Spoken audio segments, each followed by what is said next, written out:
My mom gave my younger sister the money I've been saving for 3 years because my sister wanted to give her boyfriend an expensive gift. I'd been saving up for 3 years, every extra dollar from my part-time job, every bit of birthday money, even the loose change I found in the couch cushions, it all went into this fund.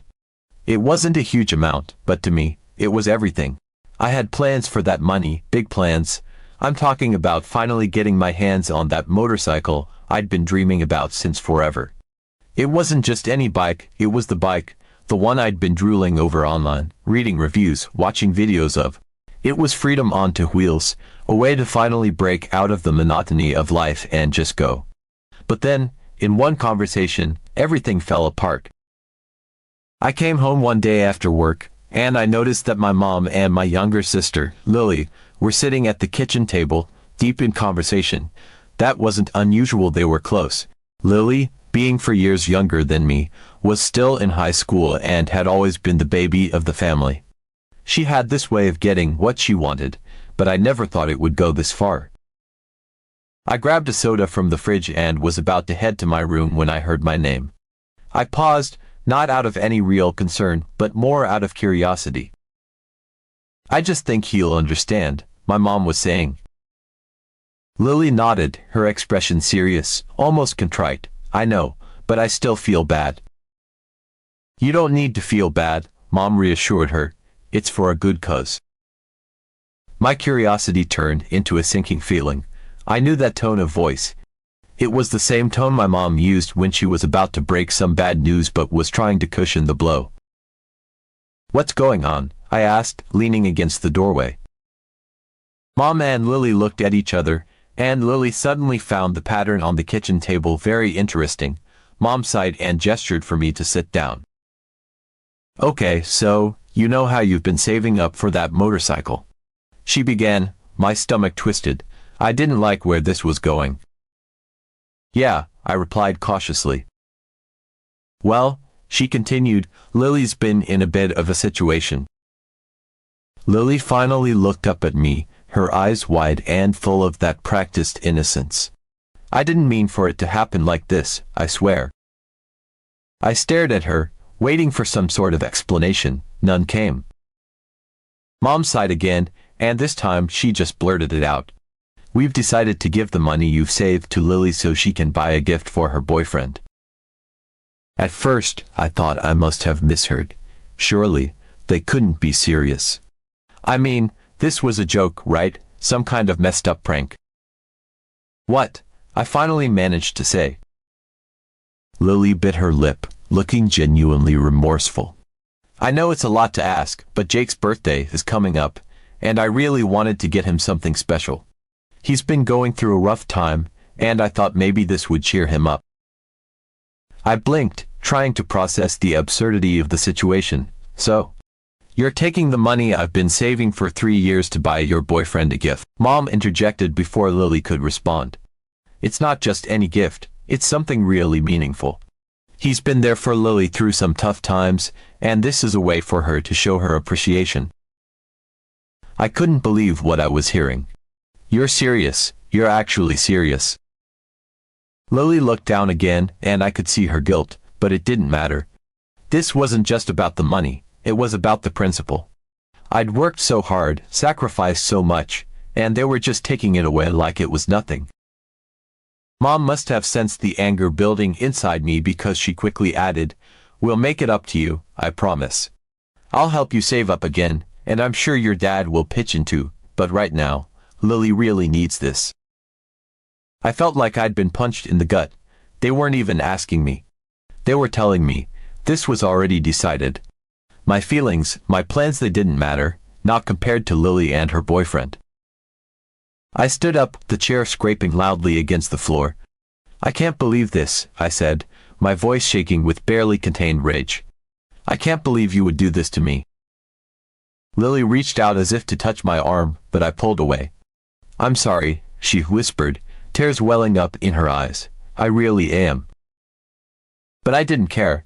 I was too angry to care. Without another word, I turned and walked out of the kitchen, heading straight for my room. I slammed the door behind me and collapsed onto my bed, staring up at the ceiling, my mind racing. I spent the next few days avoiding them as much as possible. I went to work, came home, and stayed in my room. I didn't want to talk to them, didn't want to hear their excuses or apologies. I was still too angry to hurt. But eventually, Mom cornered me in the hallway. "We need to talk," she said, her tone leaving no room for argument. Reluctantly, I followed her to the kitchen, where Lily was already sitting, looking miserable. I leaned against the counter, arms crossed, waiting. "I know you're angry," Mom began, "and you have every right to be. But I want you to understand that this wasn't an easy decision for me. I didn't do this lightly." "Could have fooled me," I muttered. Mom ignored that. "I know how much that money meant to you. But Lily's in a difficult place right now, and as her mother, I have to do what I think is best for her." "And what about what's best for me?" I shot back. "Doesn't that matter?" "Of course it matters," she said quickly. "But sometimes, as a family, we have to make sacrifices for each other. I'm not saying it's fair, and I'm not saying you don't have a right to be upset, but this is what I felt needed to be done." I shook my head, unable to believe what I was hearing. "So, what now? I'm just supposed to suck it up and pretend everything's okay." One evening, about a week after the initial blow-up, Mom came into my room. I was lying on my bed, staring at the ceiling, trying to distract myself with music. I didn't look at her when she entered, keeping my gaze fixed upwards. She stood there for a moment, hesitating, before finally sitting down on the edge of my bed. "Can we talk?" she asked gently, her voice carrying a note of hesitation. I pulled out one earbud, still not looking at her. "About what?" She sighed, and I could hear the weariness in that breath. "About what happened. About the money." I tensed, feeling the familiar surge of anger rising in my chest. I didn't want to talk about it, didn't want to relive the frustration and betrayal all over again. But I also knew she wouldn't leave until we did. "What about it?" I asked flatly, trying to keep my voice neutral. She took a deep breath, like she was bracing herself for something. "I know you're still upset, and I don't blame you. But there's something else I need to tell you."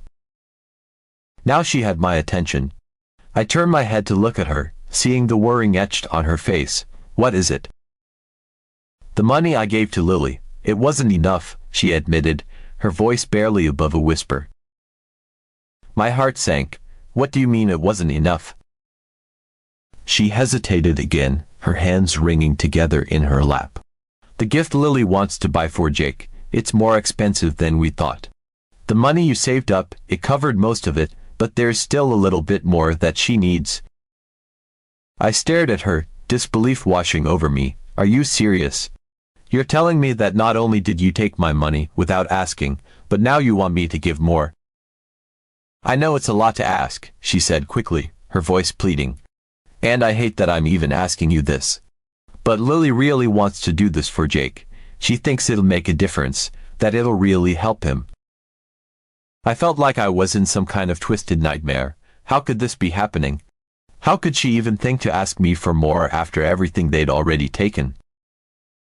"No," I said firmly, shaking my head. "No way. I've already given up everything. I'm not giving any more." "Please, just listen to me," she pleaded, her eyes desperate. "I know you're angry, and I don't blame you. But this is important to Lily. She's been through a lot lately, and this is something she feels like she needs to do. If you just help a little more, we can put this behind us. I'll make sure she pays you back, every penny." Her words were like a knife twisting in my gut. I could feel my resolve weakening, not because I wanted to help, but because I was exhausted. Exhausted from fighting, from feeling angry and hurt all the time. Part of me just wanted this whole nightmare to be over, but another part of me, the part that had been so determined to save up for something I wanted, was screaming at me to say no. To stand up for myself, to not let them take any more from me. But as I looked into my mom's eyes, filled with that desperate hope, I felt that part of me slowly give in. "How much more do you need?" I asked, my voice hollow. Mom's relief was palpable. "Just a little more, maybe a couple $100. I know it's asking a lot, but I promise, we'll make it up to you." I closed my eyes, taking a deep breath. $200 wasn't a small amount for me, especially after everything they'd already taken. But I knew, deep down, that if I didn't give in now, this would drag on even longer, and I just wanted it to end. "Fine," I said, barely recognizing my own voice. "I'll give you the money, but after this, I'm done. I don't want to hear about it anymore." Mom's eyes filled with gratitude. "Thank you. I know this isn't easy for you, and I can't tell you how much I appreciate it. Lily will be so grateful." I didn't respond. I just nodded, feeling numb. Mom stayed for a moment longer, like she wanted to say something else, but then she seemed to think better of it. She stood up, gave me a small, hesitant smile, and left the room. As soon as she was gone, I felt a wave of regret wash over me. I knew I shouldn't have agreed, knew that I was only going to feel worse once the money was gone. But it was too late now. I had made my choice, and there was no turning back. The next day, I transferred the extra $200 to Mom's account. It felt like I was handing over the last piece of my dignity, the final shred of hope I had held onto. But I did it anyway, trying to convince myself that it was for the best, that this would finally put an end to the tension and the guilt that had been suffocating the house. But the truth was, it didn't, not really. Lily was over the moon when Mom told her the money was enough. She came to my room, practically bouncing with excitement, her eyes shining with gratitude. Thank you, thank you, thank you," she gushed, throwing her arms around me before I could react. "I can't believe you did this for me. You have no idea how much it means to me." I stood there stiffly, not returning the hug, just letting her cling to me. Her joy was almost painful to watch. I could see how much this gift for Jake meant to her, how much she had pinned her hopes on it. But all I could feel was an overwhelming sense of loss. "You're welcome," I mumbled, more out of obligation than sincerity. The days that followed were a blur of forced smiles and strained conversations. Lily bought the gift for Jake, a high-end watch that she had been eyeing for months. She was so excited, talking nonstop about how much Jake would love it, how it would cheer him up after everything he had been through. I tried to muster some enthusiasm, tried to be happy for her, but it was like trying to light a fire with wet matches. Nothing sparked. The night she gave Jake the gift, she came home glowing with happiness. She couldn't stop talking about how surprised he was, how touched he had been by the gesture. It was everything she had hoped for, and more. But as she recounted the evening in vivid detail, I felt like I was listening to a story about someone else's life, something that had nothing to do with me. And maybe that was the hardest part, realizing that, in a way, it really had nothing to do with me. My sacrifice, my hard-earned money, had been used for something I wasn't even a part of. Something that I couldn't share in, couldn't enjoy. It was like I had been written out of my own story, relegated to the sidelines while Lily and Jake played the main roles. One evening, as I sat in the living room trying to lose myself in a game, Lily walked in, chatting on the phone with Jake. I could hear the excitement in her voice, the way she gushed about their plans for the weekend. It was all I could do to keep my eyes on the screen, pretending I wasn't listening. But when she hung up, she turned to me with that same bright smile she'd worn ever since she gave him the watch. "Jake wants to take me out to dinner this weekend," she said, her voice full of excitement. "He's been so sweet ever since I gave him the watch. I think it really made a difference." I didn't look at her. "That's great, Lily." She must have noticed the lack of enthusiasm in my voice, because she hesitated for a moment. "I know you're still mad at me," she said softly. "And I don't blame you, but I really am going to pay you back. I just need a little more time." This was the moment I had been waiting for, the moment when I could finally ask her about the money. I had tried to be patient, tried to give her the benefit of the doubt, but the more time passed, the more it felt like she was just stringing me along. I had to know where things stood. "When?" I asked, keeping my voice as even as I could. "When are you going to start paying me back?" She bit her lip, looking uncomfortable. "I don't know yet. I've been trying to save up, but it's been hard. Jake and I have a lot of expenses, and I haven't been able to put much aside." My frustration boiled over. "Lily, I gave up everything for you. I gave you all my savings, and now you're telling me you can't even start paying me back. She looked at me with those wide, innocent eyes, the ones that used to melt my heart when we were kids, but now, they just made me angrier. I'm sorry, she whispered. I really am. But I didn't think it would be this hard. I stood up, unable to sit still any longer. You didn't think it would be this hard. What did you think, Lily? That I would just hand over my money and not expect anything in return? That I would just be fine with losing everything? Tears welled up in her eyes, and for a moment, I felt a pang of guilt. But it was quickly drowned out by the anger that had been building inside me for weeks. I'm trying, she said, her voice trembling. I really am. But Jake needs me right now, and I can't just abandon him. Jake needs you, I repeated, incredulous. What about me, Lily? Don't I need my money back? Don't I deserve to get something for all the work I put in? She didn't have an answer. She just stood there, looking like a child who had been caught doing something wrong. And in that moment, I realized that she didn't have a plan. She hadn't thought any of this through. She had taken my money, spent it on Jake, and now she had no idea how she was going to pay me back. I headed straight to my room, not wanting to talk to anyone, not wanting to see anyone. But just as I was about to close my door, I heard Mom's voice behind me. Can we talk? I didn't want to talk. I was tired, frustrated, and emotionally drained. But I knew that if I didn't hear her out now, I'd only be postponing the inevitable. Fine, I said, leaning against the doorframe, crossing my arms. I know you're upset, she started, her voice low and cautious. Yeah, you could say that, I replied bitterly.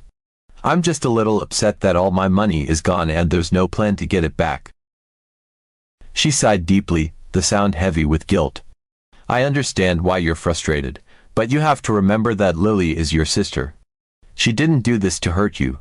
She did it because she thought it was the right thing to do. She thought spending all my savings on her boyfriend was the right thing to do. I shot back, unable to keep the sarcasm out of my voice. She loves him, Mom said simply, as if that explained everything. She wanted to do something special for him. She thought it would help him through a tough time. And what about me? I asked, my voice rising. What about the fact that I worked for 3 years to save that money? Doesn't that matter? Of course it matters, she replied, trying to keep her tone calm. But Lily's young, and she doesn't have the resources you do. She needed help, and she came to us. We did what we thought was best. I couldn't believe what I was hearing. You thought the best thing to do was take my money without asking. And now you're telling me that I shouldn't expect anything back. She looked away, as if she couldn't bear to meet my eyes. I'm not saying that. But you have to understand that Lily's in a difficult position. She doesn't have the money to pay you back right now. And you, well, you can earn more. You're smart, hardworking. You'll bounce back from this. The words hit me like a punch to the gut. I'll bounce back. I repeated, my voice trembling with rage. That's what you think. That I should just suck it up and keep working because I can bounce back. Mom reached out, trying to place a comforting hand on my arm, but I pulled away. Honey, I'm not saying it's fair. I'm just saying that you're strong. You can handle this. Lily can't. Because you've coddled her, I snapped. You've always put her first, no matter what. And now I'm the one who has to suffer for it. That's not true, she said, her voice firming. We've always tried to do what's best for both of you. This time, it was just more complicated. Lily was in a bad place, and we had to make a tough decision. Yeah, and that decision was to screw me over, I shot back. Please don't talk like that, she pleaded. We're family. We're supposed to look out for each other. Is that what you call this? Looking out for each other, I scoffed. Because it sure feels like I'm the only one who got the short end of the stick. Mom took a deep breath, as if trying to calm herself down. I know this isn't easy for you. But, you have to trust that we did what we thought was right. We ended the conversation. I realized that no one was actually going to give me my money back. What do you think about it?